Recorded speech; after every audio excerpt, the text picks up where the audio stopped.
எடப்பாடி அவர்களே சொல்லிட்டார் 2026ல் எங்களுடைய மேல் சபை எம்பி சீட்டு தேமுதிகவுக்கு நாங்கள் கொடுக்குறோன்னு பப்ளிக்காவே உங்களுக்கு பொது மேடையிலே சொல்லிட்டாரு. இதுக்கு மேலே என்ன வேணும்? அதான் சார் 2024 எலெக்ஷன்ல சொன்னதை 2026ல 25ல அவங்களால நிறைவேற்ற முடியல. 2026 மட்டும் எப்படி நிறைவேற்றுவாரு?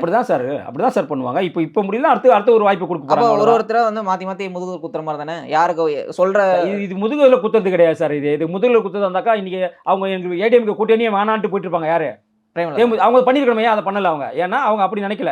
எல்லோருடைய ஒட்டுமொத்த எண்ணம், அது பாமகவா இருந்தாலும் தேமுதிகவா இருந்தாலும் எல்லாரோட ஒட்டுமொத்த எண்ணம் திமுக என்ற ஒரு ஊழல் கட்சி, திமுக என்ற ஒரு தீய சக்தி, திமுக என்ற இந்து விரோத கட்சி இங்க இருக்கக்கூடாது.